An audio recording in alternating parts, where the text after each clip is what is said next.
प्रसङ्ग रामायणकै राम वनवासको 14औं वर्ष चलिरहेको थियो। यतिकैमा सीताको अपहरण हुन्छ। सीता अपहरणपछि रामको जीवनमा अर्को सङ्कट थपियो। वनवास जीवन नै सङ्कट भोगिरहेको काल थियो। त्यसमाथि आफ्नो प्राणप्यारी सीताको अपहरणपछि सीतालाई गुमाउनु परेपछि यो रामको जीवनको राम कहानीको दुखद पराकाष्ठा थियो। के थियो रे? दुःखको पराकाष्ठा थियो। अनि राम लक्ष्मण सीता खोज्न जंगलको चप्पा चप्पा भौतारिन्छन्। र यसै क्रममा रामायणमा एउटा अविस्मरणीय पात्रले इन्ट्री मार्छन्। को होला त्यो?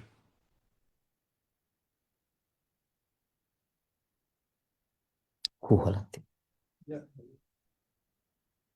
को होला? ती हुन् हनुमान।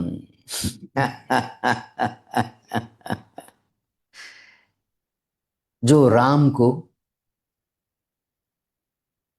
जिन्दगी भरको अभिन्न अङ्गको रूपमा स्थापित हुन सफल भए। कथाको पहिलो सन्देश जब तिम्रो जीवनमा पनि रामको जस्तै दुःखले पराकाष्ठा छुन्छ,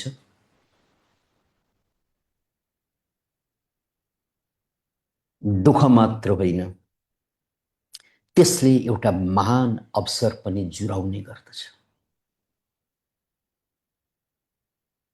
यदि सीता अपहरित नभएको भए रामले कहिले हनुमान भेट्टाउन सक्दैनथे। Point to be noted. अर्थात् त्यो सङ्कटको चरम चुलीमा रामको जीवन यात्राको अध्याय त्यहाँबाट नगुज्रेको भए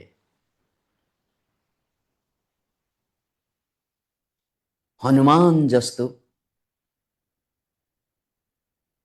जिन्दगी भरको वफादार मित्र, वफादार सेवक रामले कहिले भेटाउँदैन। सन्देश हो, मान्छे जब दुःखको पीडाको दर्दको पराकाष्ठामा पुग्छन् त्यहाँ दुःख दर्द मात्र हुँदैनन्, त्यहाँ महान अवसरका द्वारहरू पनि खुल्ने गर्दछन्। यसको सीधा सन्देश हो,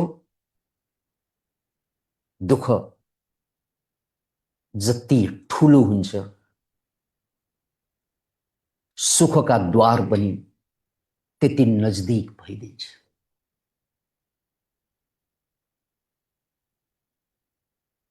तर मान्छेको जीवनमा दुःखका पराकाष्ठा भोग्ने मान्छेको जीवनमा सबैले हनुमान भेट्टाउँदैनन्। हनुमान त्यहाँ हुन्छन् तर देख्दैनन्।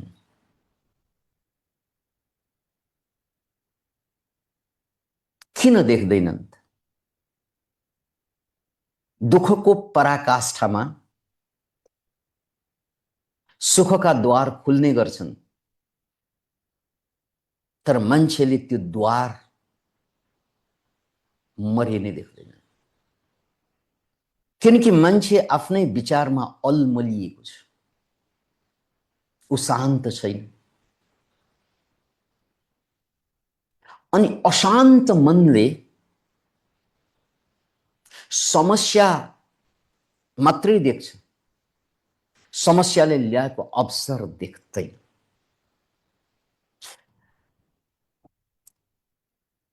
सटीक रूपमा टु द पोइन्ट भन्दा मान्छेको जीवनमा समस्या आउन साथ महान समस्या, विशाल समस्या, विकराल समस्या आइपर्छन् सबैको जीवनमा। तत्काल त्यो विकराल समस्याको साथसाथै, विशाल समस्याको साथसाथै, महान समस्याको साथसाथै उनलाई धोका दिने एउटा इच्छा पनि जन्मिदिन्छ। इच्छा के हुन्छ? यो समस्याबाट बाहिर आउनु, जसरी पनि बाहिर आउनु पर्यो। अनि जब ऊ समस्याबाट बाहिर आउन खोज्छ, समस्याबाट भाग्न खोज्छ, त्यसपछि समस्याले ल्याएको अवसरबाट ऊ चुक्ने गर्दछ। Point to be noted. नत्र दुःख नआउने, दुःखको पहाड नझेल्ने मान्छे हुँदैनन्, तर उनीहरू कालान्तरमा सुखी हुँदैनन्। किन? किनभने उनीहरू दुःखबाट भाग्न खोज्छन्, दुःखले ल्याएको अवसर देख्दैनन्। हरेक गहिराईले उचाइको जन्म अनिवार्य रूपमा दिएको हुन्छ। हरेक गहिराईले तपाईं खाल्डो खन्दै जानुस्, खन्दै जानुस्, खन्दै जानुस्, गहिराई बढ्दै जान्छ। तर साथसाथै उचाइ पनि त बढ्दै जान्छ। माथिबाट हेर्दा त्यो गहिरो हुँदै जान्छ, तलबाट हेर्दा उचाइ पनि त्यही साथमा जन्मिएको हुन्छ, जन्मिँदै गएको हुन्छ। जहाँ गहिराई जन्मिँदै जान्छ, त्यहाँ उचाइ पनि त्यही साथमा जुम्ल्याहा जस्तै जन्मिँदै जान्छ। त्यसकारण उचाइ र गहिराई जुम्ल्याहा हुन्, त्यो सँगै जन्मिन्छन्। के जुम्ल्याहा हुन् रे? यो के ठुलो कुरा भयो? ठुलो कुरा त यो हो कि दुःख र सुख जुम्ल्याहा हुन्।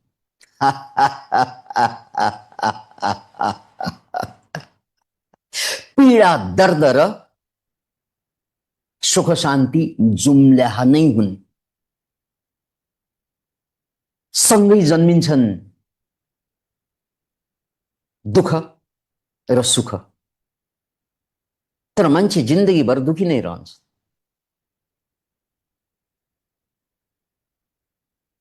किन? किनभने उसको इच्छा हुन्छ त्यो दुःखबाट बाहिर आउने। यही इच्छाको कारण उसले त्यो दुःखले ल्याएको सुख मरिने देख्दैन। दुःखबाट सिर्जित सुख देख्नको लागि एंगल चेन्ज गर्नुपर्छ। के एंगल रे? दृष्टिकोण चेन्ज गर्नुपर्छ। फेरि उदाहरणमै फर्कौं, हरेक गहिराईले उचाइको जन्म दिन्छ। खाल्डो जति गहिरो हुन्छ त्यति नै उचाइ पनि जन्मिरहेको हुन्छ। तर त्यो उचाइ खाल्डो खनेको एंगलबाट, माथिबाट खाल्डो खनिने एंगलबाट देखिँदैन, त्यहाँबाट त गहिराई मात्रै देखिन्छ। त्यो गहिराई भित्रको उचाइ देख्नको लागि उसले एंगल चेन्ज गर्नु पर्यो। कहाँ? गहिराईमै गएर हेर्नु। अनि ओहो, ठुल्ठुलै उचाइ बढेको रहेछ नि। त्यसैले जीवनमा पनि आएको दर्द पीडा, हरेक दर्दले हरेक पीडाले मान्छेलाई महानताको द्वार खोलिरहेको हुन्छ। तर त्यसलाई देख्न हेर्नको लागि उसले दृष्टिकोण चेन्ज गर्नु पर्यो। त्यो भनेको इच्छा छोडिदिनु। के छोडिदिनु? के इच्छा? यहाँ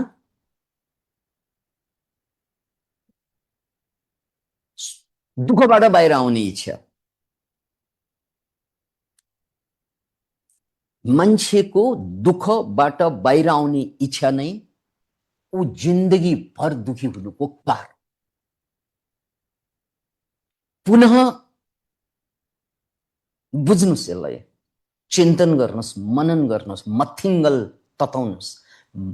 मान्छेको दुःखबाट बाहिर आउने इच्छा, हरेक इच्छाले उसलाई महादुःखमा ढकेल्छ। नत्र भने दुःख र सुख जुम्ल्या नै हुन्। दुःख आउन साथ नै ताली बजाउनु पर्ने, वाह गजब भयो, गजब भयो। किनकि दुःख अगाडि आइरहेको छ भने त्यसको ठ्याक्कै पछाडि सुख छ। यिनी जुम्ल्या नै हुन्। तर तपाईँ त्यो सुख देख्नुहुन्न, किनकि दुःख देख्न साथ तपाईँ कुरेलम ठोक्नुहुन्छ, भाग्नुहुन्छ। I don't want pain, I want to come out of it. दुःख देख्न साथ यो भाग्ने मान्छेले दुःखको पछाडि आएको सुख कसरी देख्छ?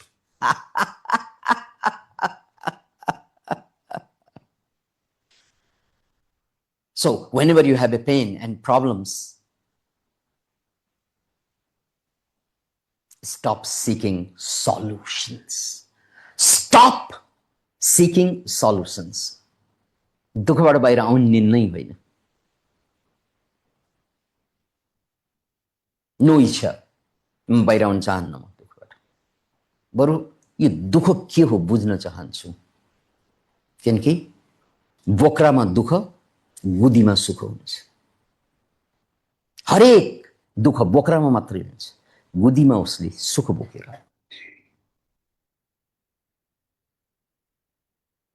यही सन्देश हो किष्किन्धा काण्डमा। राम दुःखको पराकाष्ठा झेलिरहेका थिए। त्यतिकै दुःख थियो जीवनमा। वनवास, राजा हुने मान्छे कहाँ जङ्गल जङ्गल भौतारिनु पर्यो। त्यतिकै दुःखको पहाड टुटिसकेको थियो उनको टाउकोमा। त्यसमाथि एउटा सहारा, त्यो दुःखलाई बिर्साउने माध्यम, दुःख भुल्ने माध्यम, पत्नी सीता। अब उनी पनि छैनन्। महादुःख। तर त्यही महादुःखकै कारण महाबली हनुमान इन्ट्री मार्छन् रामको जीवनमा।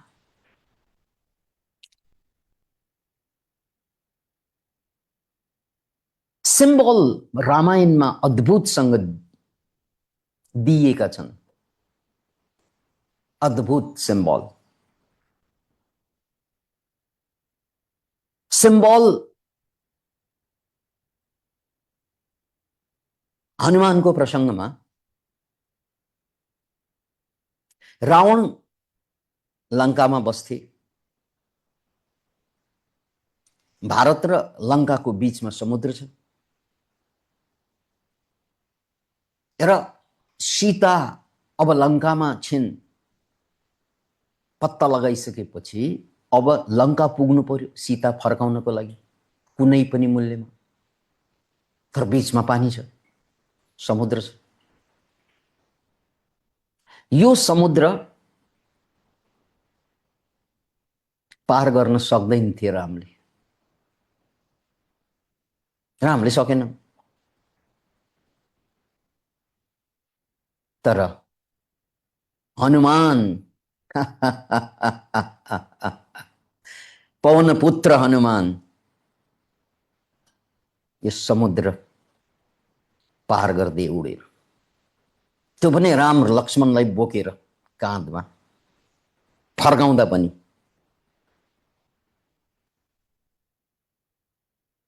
Can you imagine it? रामले नसकेको काम उड्न त सक्दैन राम। रामायणमा राम उडेको कहानी छैन। यद्यपि राम नारायणकै अवतार हुन्, यो त सर्वविदित कुरा हो, तर राम उडेका छैनन्। भगवान श्री राम तर हनुमान उड्छन्।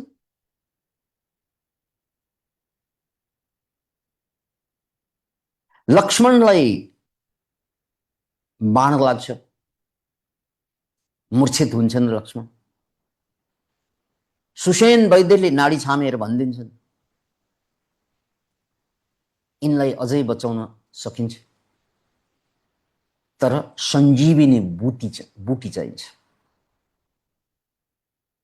त्यो सञ्जीवनी बुटी त्यो डाँडामा, पहाडमा, हिमालमा गएर ल्याउन र फर्काउँदासम्म लक्ष्मण मरिसक्छ। रामको ताकत देखिएन त्यहाँ कि उडेर जाउँ हिमाल पारी र बुटी लिएर आउँ।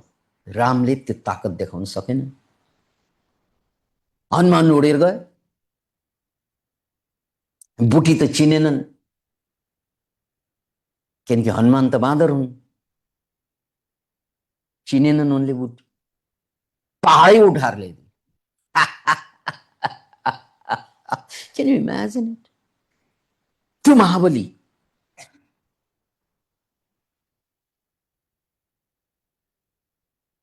कथाको शिखरमा हूँ, पराकाष्ठा, यसलाई क्लाइमेक्स भनिन्छ। रावणलाई जितिसकेपछि विभीषणलाई लङ्काको राजा बनाएर राम फर्कन्छन् दरबारमा, अयोध्या। राम राज्य सुरु हुन्छ, राज्याभिषेक सुरु हुन्छ। तर यसरी सीता सहित सकुशल सही सलामत दरबार फर्कन सक्नुको कारण प्रमुख पात्र को थिए त? हनुमानजी। हनुमानको साथसाथै त्यहाँ भालुहरूका सेना पनि थिए, बानर सेना थिए, भालु सेना थिए, को थिए। ठुलै समूह थिए, संघ थियो, ठुलै समूह, ठुलै संघ थियो। सीताजीले सबैलाई धन्यवाद प्रशंसाको साथसाथै उपहार पनि दिँदै गइन्। सीताजीले सबैलाई उपहार दिँदै गइन्। पालो हनुमानको, हनुमानलाई के दिउँ अब, किनकि सीताजीलाई यसरी सही सलामत फर्काउने ताकत रामको थिएन, हनुमानको थियो। त्यसकारण उनी रामभन्दा महत्त्वपूर्ण भूमिका सीताजीलाई को लाग्यो? हनुमान। त्यसकारण यसलाई चान्चुन उपहार दिएर त भएन। सीताजीको गलामा मोतीमाला थियो, जो सीताजीको अति प्यारो, अति महत्त्वपूर्ण पनि, प्यारो पनि, महँगो पनि, बहुमूल्य भाव। यसलाई चान्चुन दिएर भएन, यो मेरो सबभन्दा प्यारो, बहुमूल्य, सबभन्दा मूल्यवान मोतीको माला। मोती भन्ना साथ अचेल, जो कल्टिभेटेड मोती धेरै सस्तो पाइन्छ, तर समुद्रभित्रै छिरेर निकालेका मोती हीरा जस्तै मूल्यवान हुन्छ। त्यो मोतीमाला नै दिदी। अरू हेर्नेहरू अचम्मित पनि भए, किनकि यो सीताको लागि सबभन्दा महत्त्वपूर्ण माला थियो। ल खुसी भए कतिलाई ईर्ष्या पनि लाग्यो होला, हामीलाई सानसानो उपहार पायौँ। हनुमानले डक्कै डल्लै उपहार पाए। वाह वाह भइरहेकै थियो। तर कथाको ट्विस्ट हेर्नुहोस्, हनुमानले त्यो सीताजीले प्रेमपूर्वक दिनुभएको त्यो माला लाउनु भएन, मुखमा ल्याएर चपाउनु। अब हनुमान त महाबली, त्यसकारण चपाउँदै फुटाउँदै फाल्दै। कस्तो अपमान! अब भन्ने सबैलाई गाह्रो भयो। अघि ईर्ष्या भएकाहरूलाई अब पोल्न थाल्यो, गाह्रो भयो। के तालको यो हनुमान, के तालको! किनकि सीताजीले सबभन्दा महत्त्वपूर्ण उपहार दिँदा उनी भुनभुनाउँदै बडबडाउँदै, न यो अमिलो छ, यो न यो गुलियो छ, मेरो लागि के काम भयो। न अमिलो छ, अमिलो भए त खान मिल्थ्यो, गुलियो भए पनि खान मिल्थ्यो। अब मोती न अमिलो हुन्छ न गुलियो हुन्छ। टोक्दै फाल्दै, टोक्दै फाल्दै, सबै स्तब्ध, सबै स्तब्ध। कति त डराएर बसे। किनकि हनुमानले यो सीताजी को यत्रो अपमान, आपसे उम्मीद न था, तपाईबाट यस्तो गल्ती हुन्छ भन्ने उम्मीद थिएन भन्ने पनि लाग्यो होला कतिलाई। अनि कतिले भने पनि क्यों हनुमान, सीताजीको यस्तो अपमान। अब क्लाइमेक्स हेर्नुस्, हनुमानले बाँकी माला पनि फाल्दिए। त्यसपछि छातीमा हात गढाएर सररररर छाती चिरेर, राम र सीता त मेरो हृदयमा छ, यो मालामा होइन, देखाइयो। Can you imagine? चीर के छाती बोले पवन पुत्र हनुमान, मेरे मन में बसे हैं राम, मेरे तन में बसे हैं राम। राम सीता मेरो तन र मनमा बसेको छ, यो मोती मालाले के फरक पार्छ? त्यो भक्ति। कतै पनि भौतिक चीजप्रति आसक्ति नै छैन।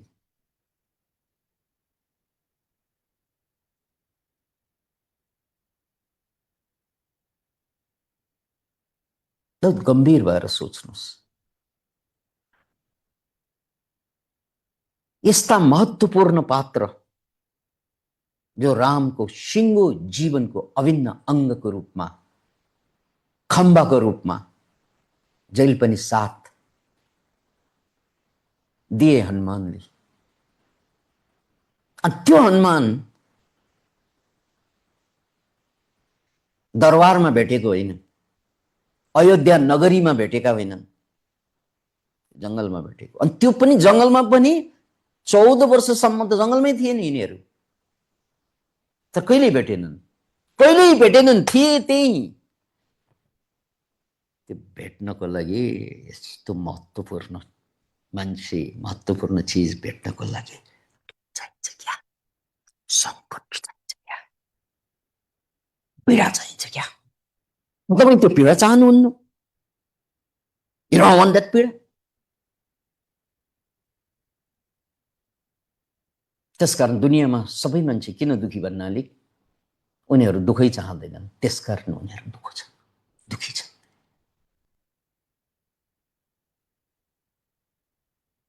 दुःख र सुख जुम्ल्या हुन्।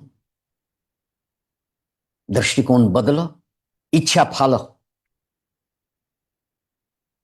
सुखी हुने इच्छा फाल, दुःखबाट बाहिर आउने इच्छा फाल, शान्त हो। अनि दुःखले ल्याएको अवसर, शान्त हुनासाथ नै कोण बदलिन्छ, दृष्टिकोण बदलिन्छ। अनि बिस्तारै दुःखले ल्याएका महान अवसर एकपछि अर्को खुल्दै जान्छ।